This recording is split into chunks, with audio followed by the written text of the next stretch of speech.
State tailgate. It's football feedback with Bud Light Game Time. Hey, you guys are up. An emphatic way to start the season for OSU. The Cowboys with a 58-44 victory over Central Michigan tonight inside Boone Pickens Stadium. It's 1-0 for Oklahoma State to begin the 2022 season. Hello, everyone. Welcome to Football Feedback here on 98.1 FM, WWLS, the sports animal, part of Joe State Tailgate right across the street from Eskimo Joe's inside our beautiful RV General Store mobile studio. Gideon Hamilton, joined by two-time All-American Rashaun Woods, who will be back on site with us starting next week. And great to have Rashaun back for another exciting year of Oklahoma State football. And Rashaun, with the exception of maybe the last quarter or so, this was a really exciting opener for Oklahoma State as we got a look at some guys that we think are going to be playmakers defensively. A lot of activity, especially early on there. And then offensively, the Cowboys put on quite a show. Yeah, you know, the big question for me is what the defense is going to look like. And I think, like you said, for the most part, the first three quarters, you got a good look at the ability of the defense. If there's any drop off, which I didn't think they didn't. I didn't think that they played particularly bad. When you look at the final numbers, obviously it kind of looks that way. But if you watch the game, you know that other guys were coming in and they kind of pulled back the reins a little bit there, which kind of led to the scare. But offensively, there's some excitement for me there. You know about the receiving core and their ability, but a lot of those guys didn't play for one reason or another. But the guys that did play, the names that we know, like Johnson and Presley and those guys, showed up and did some good things in the passing game, and they really threw the ball quite a bit. Like it kind of reminded you of Oklahoma State 5 or 6 years ago, with the way they were moving fast, with throwing the ball every down and having success and having efficiency doing that. Well, phone lines are open for you. If you want to be the first to chime in on Oklahoma State football and their opener this year, some things that you like, some things that you think Oklahoma State still needs to work on, we'd love to take your phone call, 405-900-WWLS. You can be first in. You can also sound off on our Trade Pros Heat and Air text line at 62582. You can tweet us. That is at Sports Animals. Also check out our live stream here from Stillwater. That is at Sports Animal as well. Also on the Sports Animal YouTube page. Let's go ahead and start with what everybody wants to talk about. And this was this flurry. If you didn't see the game, it's 7-7. Oklahoma State gets off to a quick start. Defensively had a little bit of a letdown. And then really from late in the first quarter to the first possession of the third quarter, we're talking about a span of a quarter and a minute. So we're talking about a span of 16 minutes where Oklahoma State scores 44 points. And it starts with the safety defensively. They score a couple of plays after that, after they get the free kick. They put up 4 touchdowns in the second quarter alone, and then they score on the first possession of the third quarter. So we're legitimately talking about a 44-point explosion by Oklahoma State in what amounts to just barely over a quarter of football. Outside of that, they were really being protective with the lead. Obviously, they weren't going for a lot late, cycling in 2s on either side. But a lot of that was due to the performance of Spencer Sanders, offensive line creating time, and receivers making a lot of plays. I mentioned, Braden Johnson as the weapon of the game in the pregame show because I do think they have that deep ball ability with him where they don't with a lot of other guys. But they do have the ability, Rashaun, with J.P. Richardson and Brennan Presley and some of those backs out of the backfield to really simplify the offensive scheme. And when you can do that, you do open up those bigger plays. So I thought offensively, Oklahoma State really did run things well, especially in the first half. I wondered what you thought about the game plan and execution for OSU offensively tonight. Because they executed at such a high level, the game plan is, one of those deals where you say it's awesome. I mean, that's easy to say, that's easy to see. I didn't think that since Michigan was more so forcing Oklahoma State to throw the ball. I just thought that the mismatches and the Oklahoma State's ability to get open just really, really shine through in watching the game. Spencer Sanders is, man, I mean, it's as good as he's ever looked to me. I know last year he had a pretty good year, but you were always a little nervous with him throwing the football. They did not have that nervousness to them, or Coach Dunn didn't have that nervousness to him in throwing the football that you kind of sensed when you watched Oklahoma State last year. And so I think that's a good thing. Will we start maybe wondering kind of what's going on with the running game? Was this an anomaly? You know, those are kind of some of the things that come to mind just because Oklahoma State's running the football last year was such a surprise early, later, into the season. Oklahoma State became a team that was predominantly running with success after maybe about the third game of the season, where they didn't have any success at all. And then now we're throwing the ball all over the yard. Guys are making plays down the field. And you have to ask yourself now, is this who Oklahoma State is moving forward? Or are we going to have an identity change yet again 2 or 3 games into the season? So you wondered that. And I think, it was almost, 3-1 pass to run ratio, which, you can't really argue with. This was early in the game, obviously, before they were trying to run out the clock. You really can't argue with that, the way that the game was unfolding and some of those mismatches that you talked about, but you wondered, are they not that confident here? They did start to run the football a little bit better as this game wore on. I don't think anybody necessarily separated themselves, whether it was Dominic Richardson, who did have some nice plays in this game.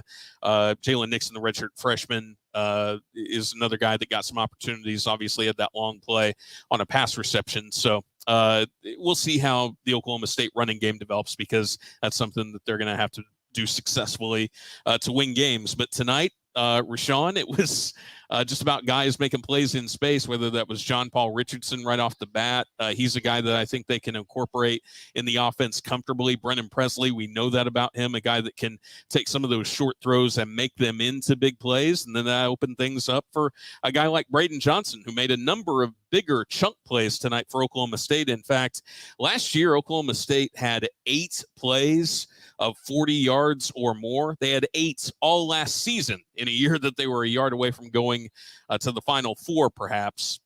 Tonight, they had 4 of them alone in this game.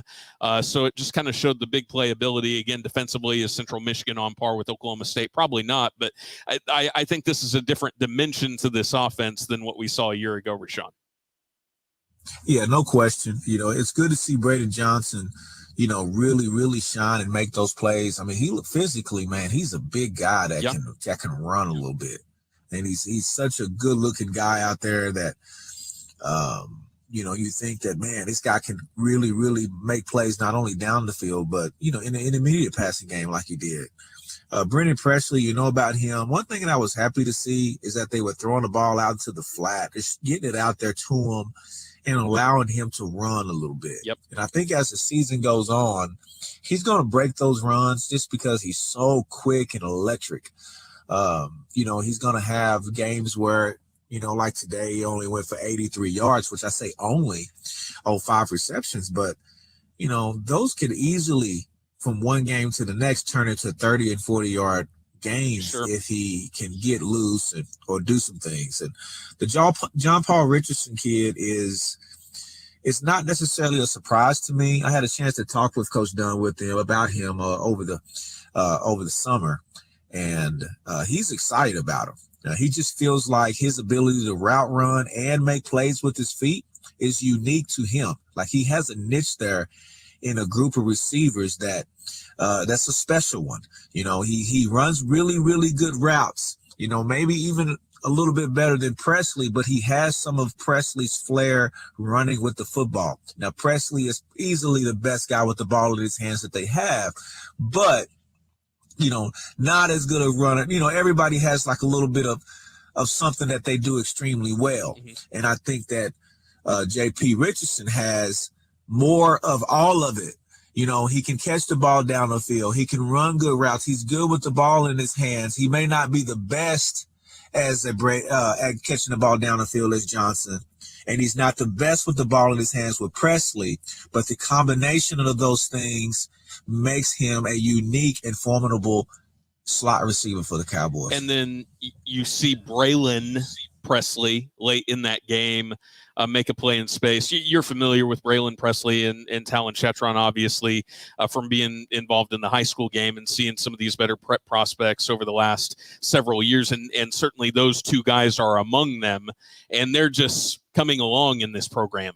They're behind some of these other guys, but when you consider the fact that they're on the team, that you can utilize them, I mean, this receiver core is just absolutely loaded, isn't it? I know people will be, well, this is the OSU broadcast, but Rashaun, this is looking at this completely objectively. This is going to be probably one of the better groups in the country this year. Yeah, in the country. It's the best group in the country. Okay. It's the best group of receivers in its totality in Oklahoma State history, in my opinion. When I talk about in totality, like having that many big time guys on one football team, right? That is something that's special. And I've seen so many guys that a couple of these guys I've seen play. The Braylon Johnson, this guy who's athletic. This is a situation that the wealth of ability is phenomenal. It's something that Oklahoma State is set for the next 5 years if they never recruited another receiver, right? At least the next 2 or 3. Now, obviously, you have transfer portal issues and stuff, and I think that will be something that when you got this many talented guys, you're bound to not be able to retain this many football players that can make plays for you in space.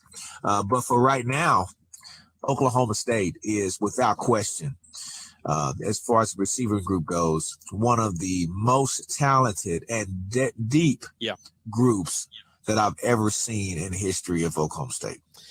That's saying something.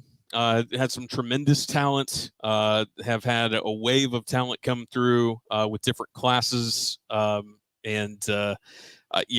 This group is something else. You saw that tonight, a big part of a 58-44 season opening victory against Central Michigan. Again, phone lines open for you at 405-900-WWLS. And the first call of the season is going to be one of our favorites, and that is Charles. Charles, you're on Football Feedback. Go ahead, man. Hey, gents, how you doing? Good. How are you? Not too bad. Hey, I'm going to just go and caveat this. So this is my first day in retirement outside the military. Excellent. No better way to start with an Oklahoma State victory. You bet. We appreciate your service, man. What did you think about this one? So I see a lot of people on the social media, they're panicking about the defense. I'm not worried about the defense at this point. Like, Central Michigan went 9-3. They literally had the leading rusher as a freshman come back into this season. I'm looking at the stats right now. The man ran for less than 3 yards a carry tonight. Yeah. The front four did their part. The back seven, they're young. They're going to learn. What I was most impressed about is that offense from the Notre Dame game carried to this game. Loved it. Absolutely loved it. Spencer was slinging it. He was decisive. One of the biggest plays, I think, in the game, and I think they mentioned it on TV, was the pocket collapse. He didn't try to force it. He just laid down and said, I'll take it to the next play. Mm-hmm. I think we're starting to see the maturity of Spencer come into play along with his athletic ability. And I think that might go a long way with this offense. I'll take any comments you have with this off the air, but I'm not worried about this game. Central Michigan's a formidable opponent. They always play us tough. We played them 3 times in all 3 games. Mm-hmm. It's been tough. So, hey, I look forward to hearing y'all the rest of the season and hopefully talking during playoff football. You bet. In January. All right, Charles, appreciate that. Phone lines open for you, 405-900-WWLS. Still plenty of time to take your phone calls. I do want to point out at one point this game was 51-15.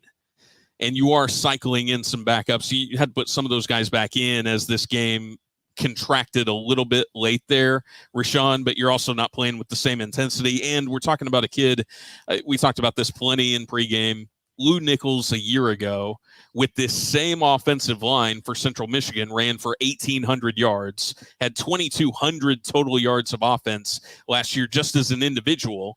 And I looked up, I think it was midway through the third or maybe late in the third, he had 22 carries for 48 yards. And then he had a couple of big plays, in the fourth quarter. But I can't see, I mean, do you see any way that people would be discouraged about the defense? There's no way on planet Earth they're going to be as good as the teams from the last 2 years. The personnel's different. But I just don't see how you can put so much weight on what happened in the fourth quarter after this game had long since been decided. Right. And one thing we got to keep in mind, too, is Oklahoma State's offense is going to be different. It appears to be different. They appear to be wanting to go faster now. And with that becomes ballooned scores, and that's going to be on both sides. Yeah. That's one thing if you go fast and you put up 50-something points, okay? But you're going to have to get back used to the Oklahoma State's defense giving up 35, 40 points in games like this. Okay, it just comes with the territory. I think that's why Oklahoma State there for a while just stopped going fast. And so for whatever reason, and that's why I talked about, the identity earlier on. Who is Oklahoma State going to be? Because they may not necessarily be the team that we're seeing today down the road. Okay, because you're going to get that. The defense is going to be strained. It's going to be a different football game when you decide that, hey, we're going to snap the ball every 10 seconds. Okay, there's going to be more possessions on both sides of the ball. It's going to put strain on the defense to go into deeper rounds or deeper quarters and try to stop teams that have guys that can do some things and so on and so forth. Or maybe they're going fast as well. When you're talking about getting 9 and 10, maybe 11 possessions, and then that jumps up to 19 possessions in a game because you're trying to go as fast as you can, it's going to change the dynamic and it's going to skew the numbers defensively. Now, that was part of that today. But like you said, you don't want to panic as a fan. I think as a coaching staff, there has to be a concern there. But as a fan, you should not panic of the fact that, hey, they gave up those 28 points in the fourth quarter against your second group of guys. Okay, but again, they did have to put their helmets back on. They did have to kind of get the hands team out there and so on and so forth. So it ended up being a miscalculation. I think that's probably the safest and modest way to say that deal in how big of a lead that you had, which, who knows? How did you get that point being up 50-something, 55 or 50-something to 15, and now all of a sudden you're scrambling the hands team out there. But all in all, when it was in the thick of it, Oklahoma State's defense did do some things that, show promise for the future. We'll come back. We'll take more of your phone calls, 405-900 WWLS. You can also text us on our Trade Pros Heat and Air text line at 62582. Oklahoma State with a 58-44 victory over Central Michigan tonight. Gideon Hamilton here inside our RV General Store mobile studio right across the street from Eskimo Joe's in Stillwater, along with two-time All-American Rashaun Woods, coming back to take more of your phone calls on football feedback when we return on the Sports Animal.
State at 6:30.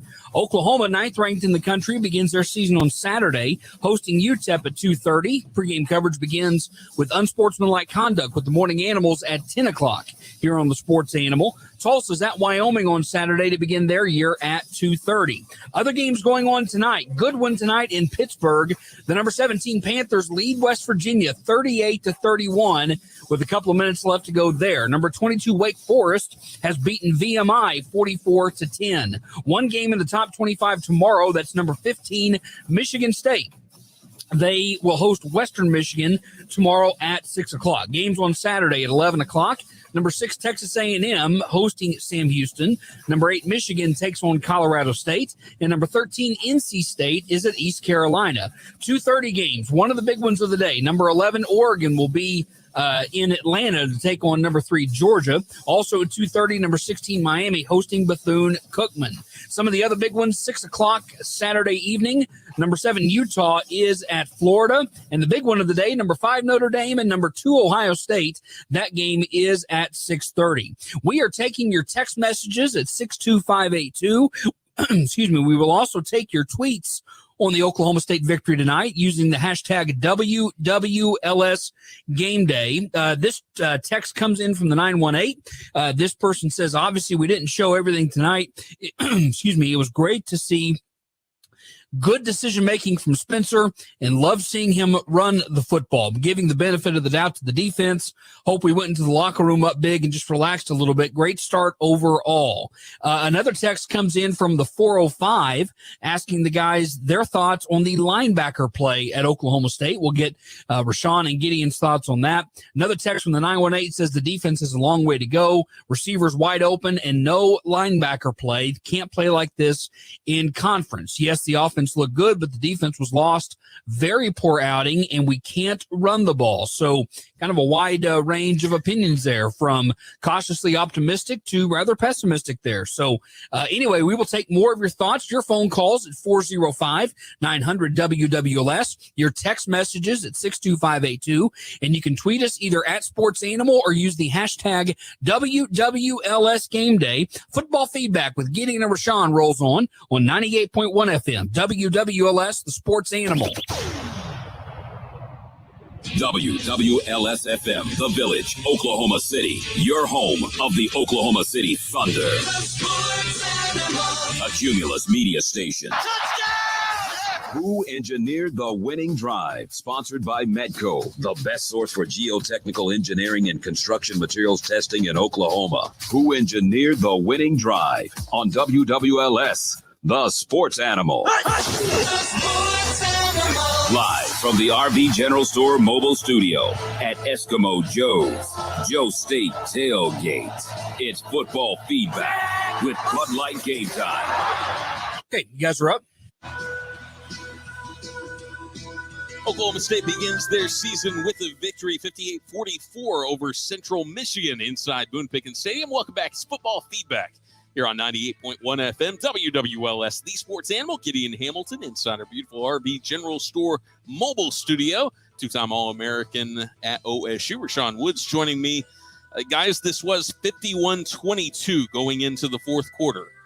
Just so you know, didn't see the starters out there the entire fourth, but I guess that's the way that that this thing is going to go. So we got a tweet there, Rashaun, asking us to talk about the linebackers. Mason Cobb made a lot of plays early. Xavier Benson was in on a few plays, but these guys are not, Devin Harper and Malcolm Rodriguez.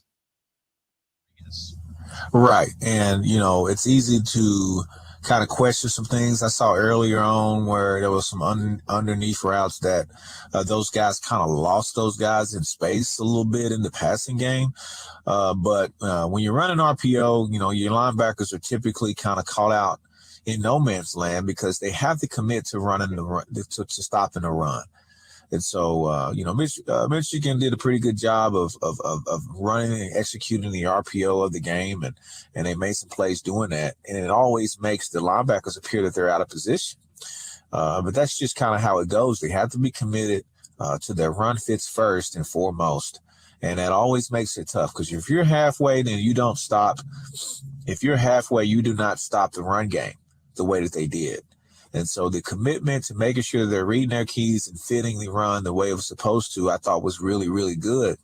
And you can see that in the numbers of the opposing team's running back. He did get the productivity that he would typically get. And a lot of that in part is because of the linebacker and defensive line play. And so from a passing standpoint, though, hey, that is what you give up in the RPO passing game. But there were some underneath routes and some underneath balls completed that you kind of wonder, and you think to yourself, okay, where was the linebackers on that play? Which, again, there's something they're probably going to have to work on. It's good to see those things early on and be able to correct them. But all in all, the linebacker play was solid, I thought. Who engineered the winning drive? This was after the safety. So after Oklahoma State went up 9-7, they got a free kick.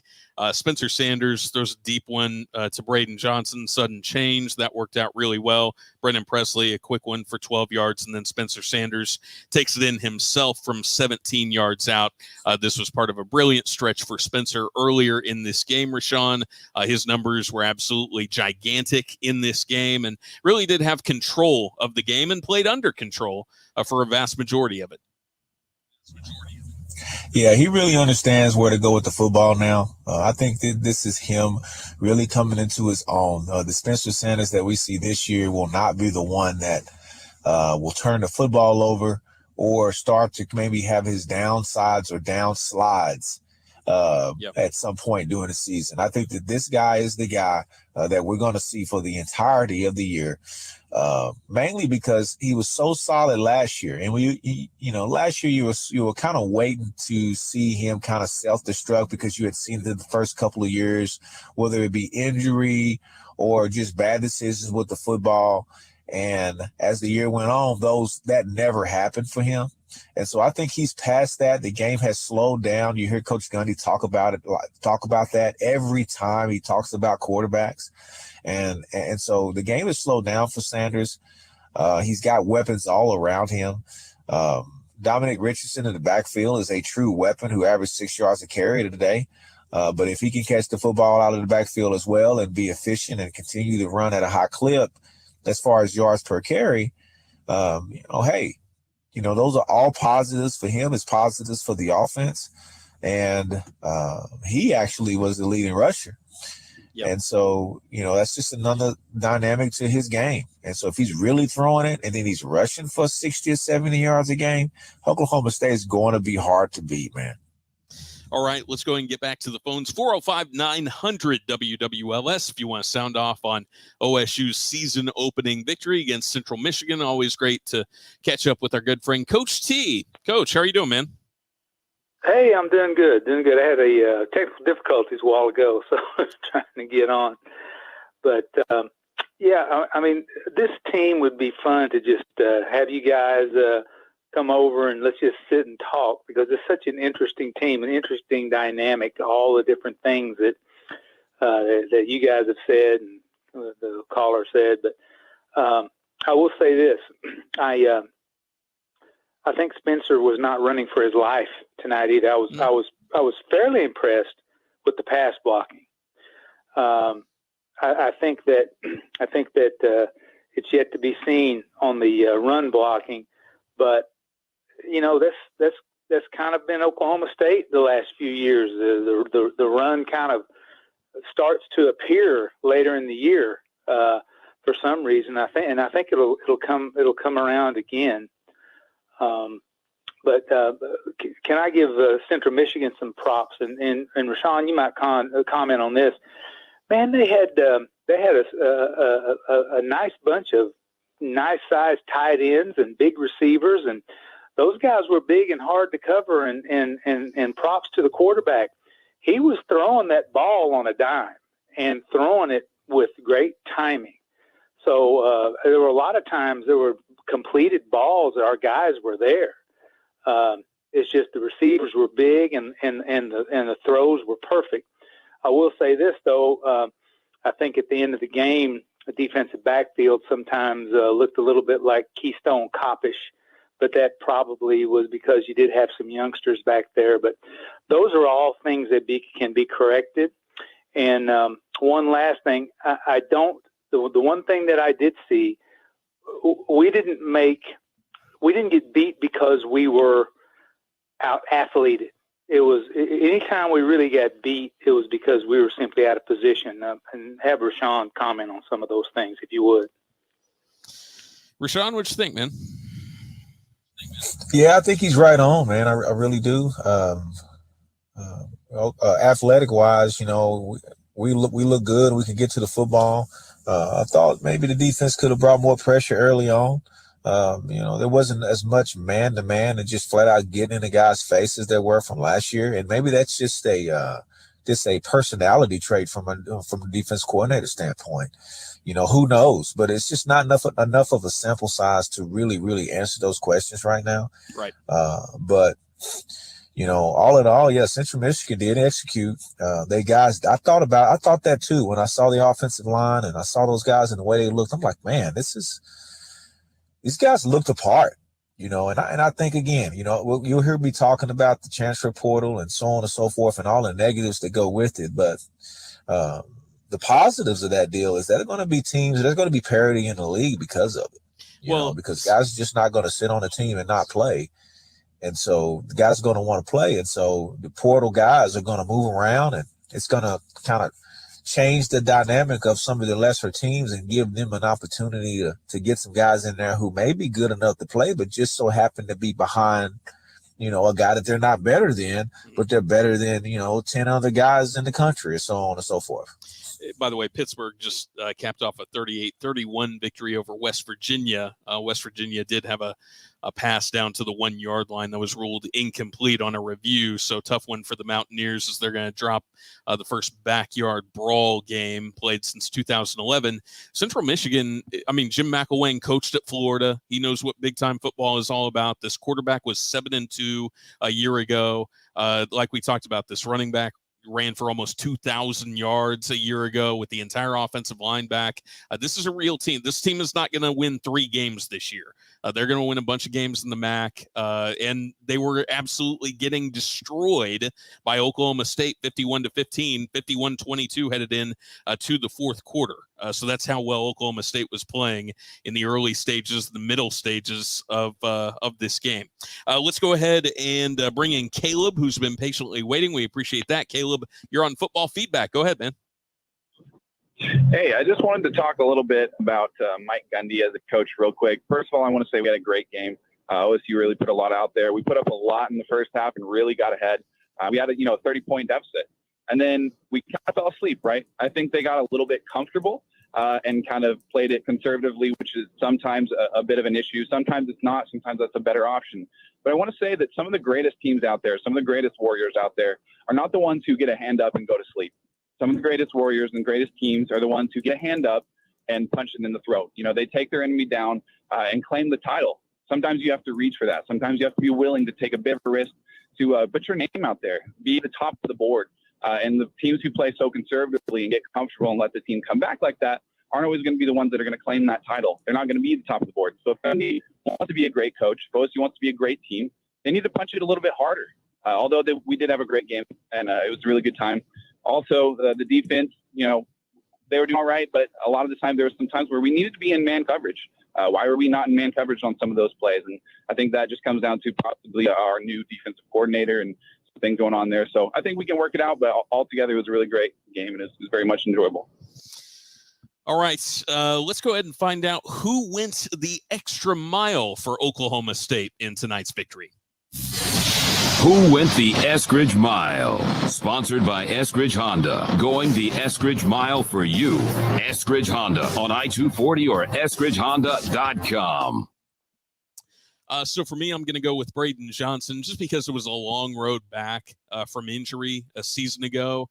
So for him to be on a team with a lot of guys who really do deserve the football, Rashaun, and to be that deep option, that just goes to show you how he's been able to get himself back to a place athletically where he can still be an elite receiver not only in this conference, but in college football. And so that's really what I like to see, the journey of somebody getting back to where you always thought they might get to, and maybe even exceeding your own expectations. And he's going to have games where he's not looked to, or maybe he's game planned a little bit differently, and he's not going to put up these types of numbers, but he's also going to have some big games like this year. Who do you think went the extra mile for OSU?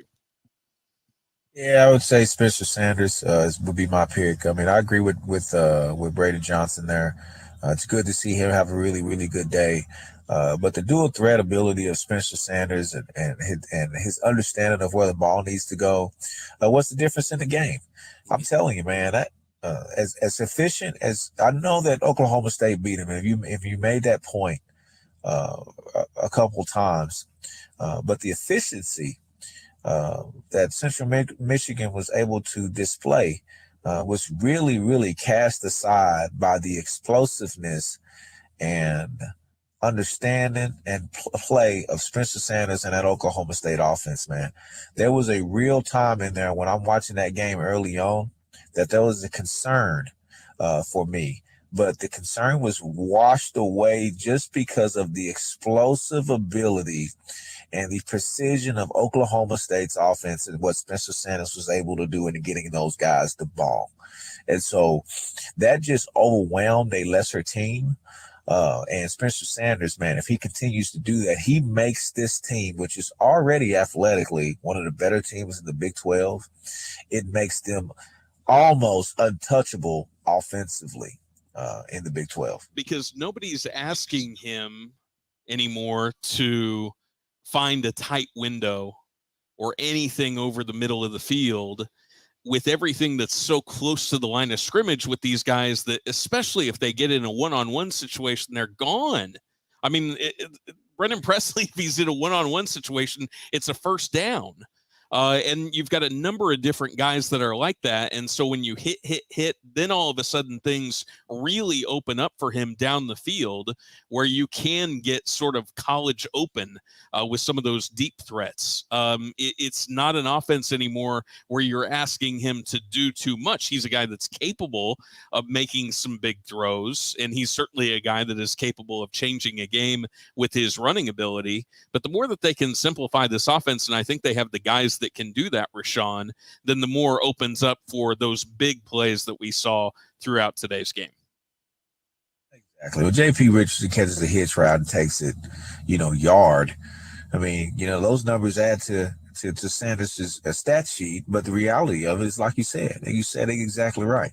Guys have explosive ability, and they're making plays out there, which makes his job that much easier. He just needs to make the right decision with the football. Anytime you have RPO, which we saw a lot of that today, that's what he has to do. He's getting the one-on-one. He's getting the ball out to the guy who has the one-on-one matchup. He's making the correct reads. And if he does that with accuracy, Oklahoma State's going to be tough to beat. That's just what it is. And as a disclaimer, I think people, anytime the defense seems to falter, it's going to be easy to jump on the defensive stats or the defense in general, just because of how good the defense was last year. Yeah. And so that's going to, I think that's human nature there. But the reality of it is if Oklahoma State continues to win and they're putting up 40 to 50 points a game,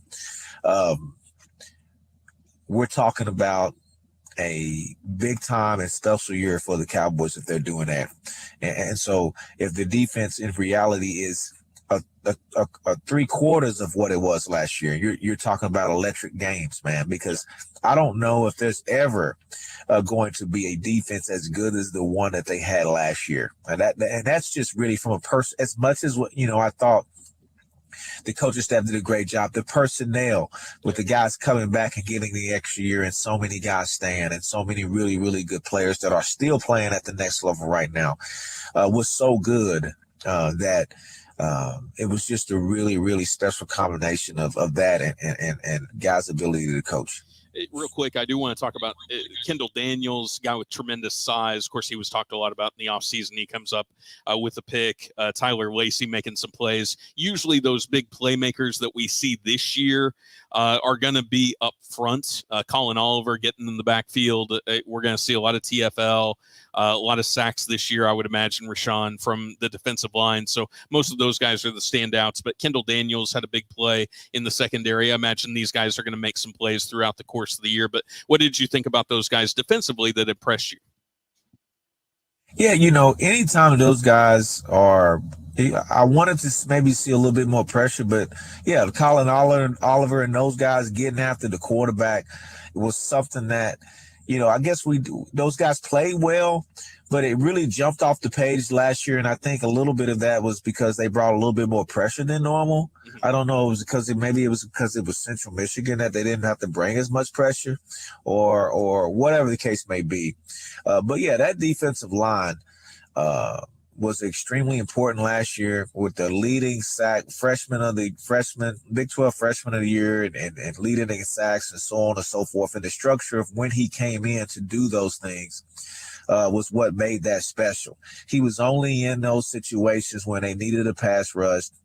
People weren't able to take advantage of his size in the run game and so on and so forth. Like the entire dynamic of how he used his personnel last year, it will be interesting in how the personnel is used this year to benefit and make that Cowboy defense that much stronger. And so the secondary, they had a freshman kid, and it's early in the year for me to get the names, but there was a highly touted freshman, the kid that's 6'4", that's getting after and making plays out there and really running and rangy.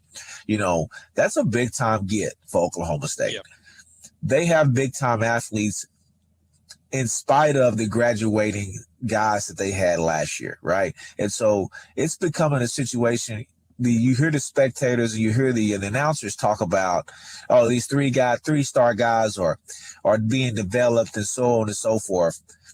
I think that Oklahoma State is starting to getting to the realm of getting better players, and it's happening right before our eyes because of the success of the program. They're getting more 4-star caliber guys, or they may not be ranked at, but they're definitely starting to fit the mold, and they're being developed as they've continued to be over the years when they didn't have those guys.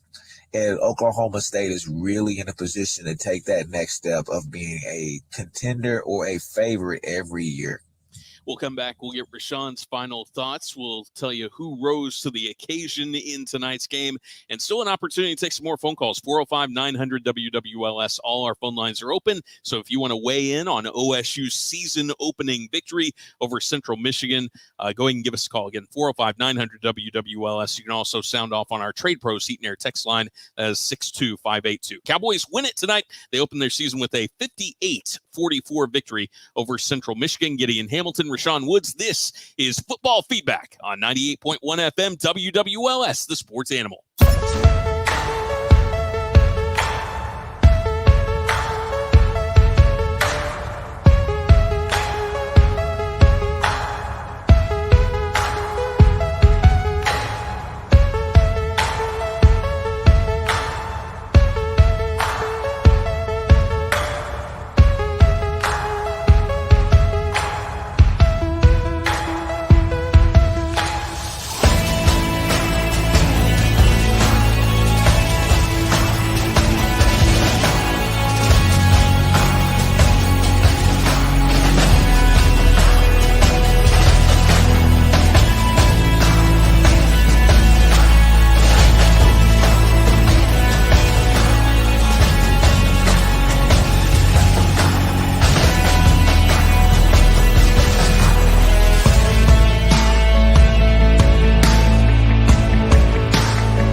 They're next in action 9 days from tonight, hosting Arizona State, 6:30 inside Boone Pickens Stadium. The 9th-ranked Sooners begin their season Saturday, hosting UTEP at 2:30. We'll have pregame coverage with unsportsmanlike conduct with the Morning Animals beginning at 10 o'clock. Allen Jim on Campus Corner at 11:30. Football feedback in the College Locker Room show following the game on Saturday. Tulsa begins their season on Saturday as well. They are at Wyoming for a 2:30 kickoff. Other games tonight, you heard Gideon talk about it. Number 17, Pittsburgh outlast West Virginia 38-31 and a great renewal of that rivalry. The other game tonight, the top 25, number 22, Wake Forest beats VMI 44-10. One game in the top 25 tomorrow. That's number 15, Michigan State hosting Western Michigan.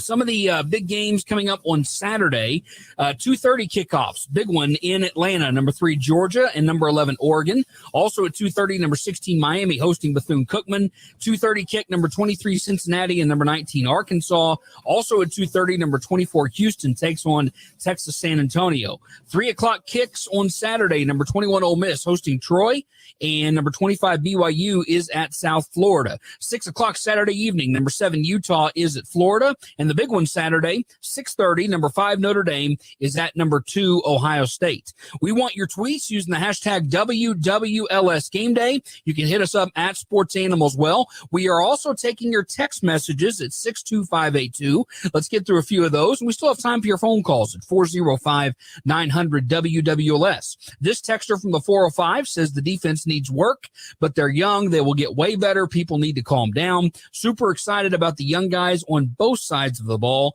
This was a good team. People don't realize that. That back will play in the NFL. People also underestimate the first game of the season. Another text from the 405 says Rashaun's analysis makes the most sense. This is what you get with a fast-paced, quick-scoring offense. OSU doesn't know who they are going to be yet. That's interesting. Another text from the 405 asking why do they pull Gunnar Gundy so early? And one other text came in, and the guys talked a little bit about this already from the 580. I was impressed with Mason Cobb. This texter wants to get Gideon and Rashaun's thoughts on him. Certainly was impressed with him on that first drive. Came out and had several tackles, was really impressive early. So that was a good sign for the Cowboys. So we will take your texts using you can text in your thoughts to 62582, your tweets using the hashtag WWLS Game Day, and there's still time to talk OSU football with Rashaun and Gideon. If you want to call us at 405-900-WWLS. Football feedback continues outside Eskimo Joe's on 98.1 FM, WWLS, the sports animal. Football feedback and Bud Light game time from inside the RV General Store mobile studio at Eskimo Joe's. Joe Line's empty. Tailgate, sponsored by Twin Peaks, 43 Vision, Eskridge Honda, Revive Men's Health, and Adams Family Real Estate. Who rose to the occasion? Sponsored by Park Ridge Medical Clinic, dedicated to providing breakthrough remedies, treating the root cause of ED to men in the greater Oklahoma City area. You guys are up. Outside Eskimo Joe's in Stillwater. College football began again tonight in the state of Oklahoma. Oklahoma State with a resounding 58-44 victory over Central Michigan. The Cowboys led this 51-15 at one point. One of the bigger offensive explosions that we've seen from OSU in quite some time. Quite a game for Spencer Sanders. 406 yards throwing, 6 total touchdowns on the night for Oklahoma State's quarterback. Nice numbers for Central Michigan throughout tonight's game as well, but primarily most of those came in the fourth quarter when this one had, for the most part, long since been decided. Oklahoma State only 125 yards rushing on 32 carries tonight. You figure that output has to come up as the season goes along. But in terms of, who rose to the occasion, I'm looking at guys like, those big plays, Rashaun. Again, Brennan Presley, John Paul Richardson. Those are the types of plays that you look at, chunk plays for Oklahoma State that are big-time difference makers. And, Bryson Green had one of those. Nixon, that long reception out of the backfield. But I'm going to say J.P. Richardson, Brennan Presley rose to the occasion tonight. Those guys making plays like that are things that really separates Oklahoma State's offense from some of those they're going to play against this year. Yeah, for sure. I kind of go the special teams route on that deal as far as rising to the occasion and just the entire special teams unit. Oklahoma State had control But if Oklahoma State doesn't recover those fumbles on the onside late in the game, right? Not necessarily fumbles, but the onside kicks there. Okay, we're singing a different tune. Okay, and so their ability to go out and put the game away when the next group of guys came in, or the twos came in, and it kind of squandered the lead. We may be talking a little bit different right now, and so my hat goes off to the special teams just doing their job and making sure they can secure the rebound, recovering the onside kicks late in the game. Oklahoma State had 13 tackles for loss in this game. Mason Cobb, who one of our texters talked about, made a really big impact early in this game. He had 2.5 tackles for loss. Tyler Lacey had 2.5 as well. Kendall Daniels, who we talked about earlier, the kid from Begg, 6'4" in the secondary, who is kind of a difference maker there, had 6 solo tackles. Jason Taylor, the second, had 6 as well. Mason Cobb had 8 solo tackles to lead the team tonight. So sprinkled in, I know people are disappointed with what happened in the fourth quarter defensively, but sprinkled in, there's some guys who really made some excellent efforts individually, defensively throughout tonight's game. And, like what we talked about, these guys, some of them have been around the program for a little bit. Some of them are new to the program, but you want to see their progression throughout the season, Rashaun. That's right. And so those things and those plays that those guys are making, especially early on, are good to see. You want to know that there's not going to be any drop in the defense. And I think inevitably there's going to be some of that. That's just a hard pace to keep up with. Yeah. But all in all, if the offense is better than they were last year, which by all accounts it looks like it's going to be a better offense, then the defense usually, that they can be just as good, or at least maybe a little bit worse, or whatever the case may be, right? And I'm speaking hypothetical. They could come out and just play lights out from here on out, right? And so, but realistically, they're not going to be the same on defense, but it may not matter. We may enjoy this team even more than we enjoyed the team from last year, because I'm telling you, some of those games were extremely tough to watch and extremely tough to explain. The lack of productivity at times that the offense had, and you're inches away from a Big 12 championship. And now questions are answered on offense, and you kind of waiting to see, exactly who they are offensively, but really who they are defensively as well. But again, we enjoyed watching all the yards and all the points that got put up, and the sirens going off, and everybody's happy that we're scoring again, and so on and so forth. But remember this, okay? The defense wins championships, and the defense got us to the championship game last year and about won it for us. Yep. Okay, and so no matter how many points, we can go out and score 40 points a game and not be in the Big 12 title game and not be considered for the Final Four because of what doesn't happen with this Oklahoma State defense this year.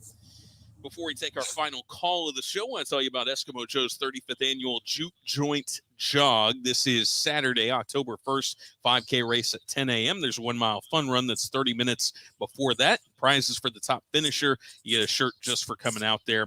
Go to EskimoJoes.com/jog, and all proceeds benefit the United Way of Payne County, by the way. Before we get to our final call, one of our texters has asked Rashaun, will Sanders be the most impressive quarterback in the Big 12 this year? He was obviously preseason quarterback of the year in the conference, as voted by the media. It's tough to say without having watched some of these guys play yet for their respective team. There's just so much turnover, but he certainly has a better chance than anybody does, doesn't he? Yeah, he's expected to be the quarterback of the year, or whatever award that name they give that name in the Big 12, right? Yeah. He's that guy. He has the experience. He's the best dual threat quarterback in the Big 12. I don't even know if it's close. Typically OU's got a guy over there that everybody's ranting and raving about. By all accounts, he's not the guy of Baker Mayfield and Kyler Murray and all of those things. And the reality of it is that the most talented guy right now in the state of Oklahoma and in the Big 12 is Spencer Sanders, as long as Spencer Sanders is playing the way we need Spencer Sanders to play.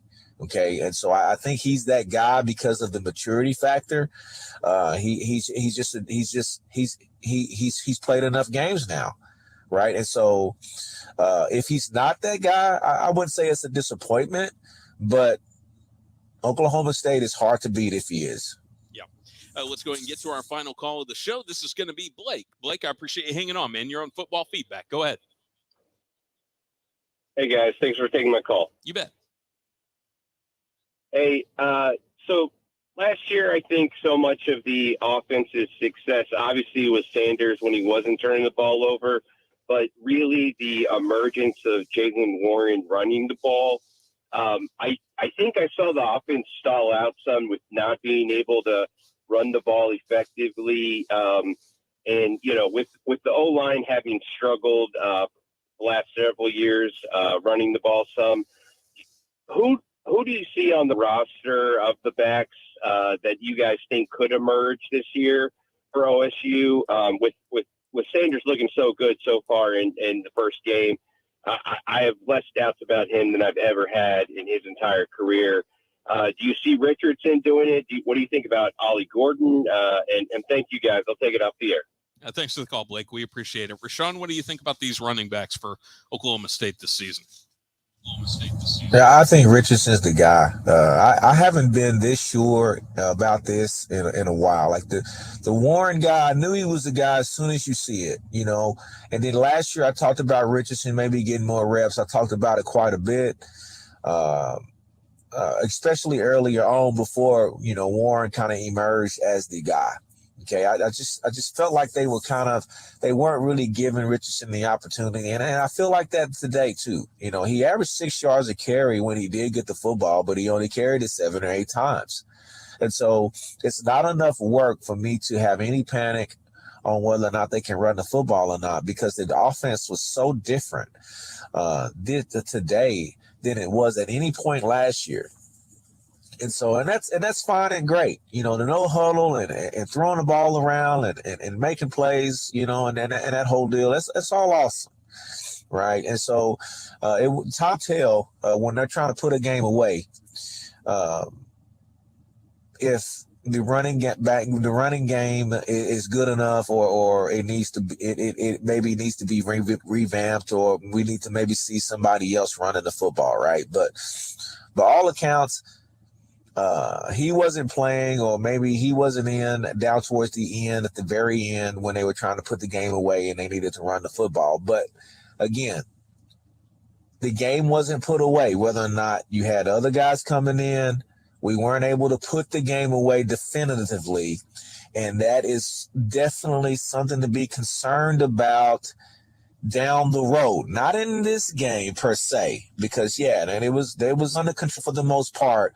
But when you talk about the time of possession, okay, Central Michigan dominated the time of possession, and then when it was time for Oklahoma State to take control of the possession, I felt like they weren't as readily able to do that with the next group of guys in, or whoever was at running back, as they should or could have been.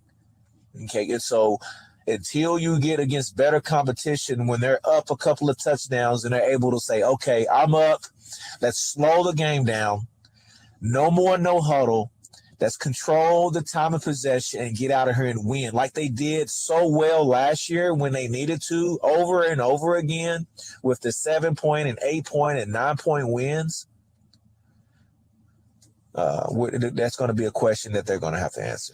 Rashaun, what about next week? So a couple of extra days to prepare for an Arizona State team under Herm Edwards, who's had, outside the pandemic year, a winning record every year that he's been at Arizona State. This is another team that's going to have a lot of talent on it that Oklahoma State needs to prepare well for and play well against to get a victory.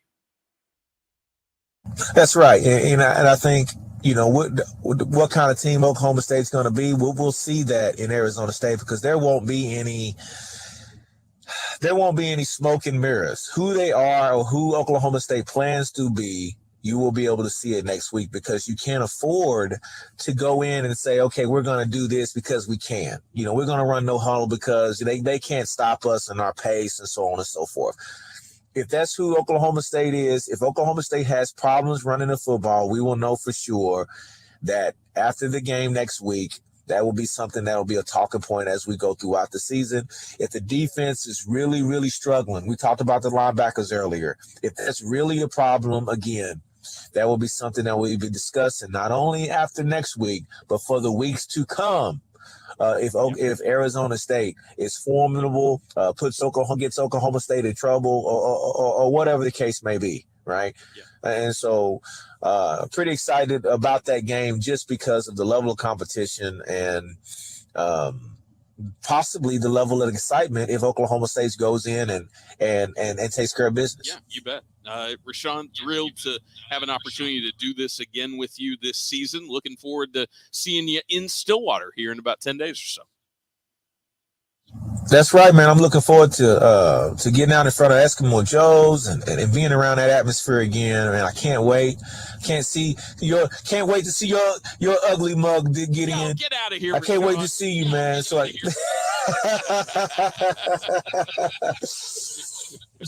I'm excited, man. I'm excited to get back at it, man, for another great year. No, it should be great. I want to thank Matt Meyer for coordinating everything back inside our Sports Animal Studios. Want to thank Cisco and Jay Pitts for a tremendous setup here inside our RV General Store mobile studio right outside Eskimo Joe's, and thanks to Stan and Tim and everybody at Joe's for their hospitality as well. Looking forward to doing some fantastic shows and another exciting season of Oklahoma State football. Your final score one final time: Oklahoma State takes down Central Michigan 58-44 to start their season off with a victory. We will do this again next Saturday. Kickoff time for OSU and Arizona State is at 6:30. That means we'll be on the air at 4:30 with Countdown to Kickoff. We hope you will join us then. Until then, enjoy the rest of your week, everyone. Football feedback. Thanks, guys. Appreciate it.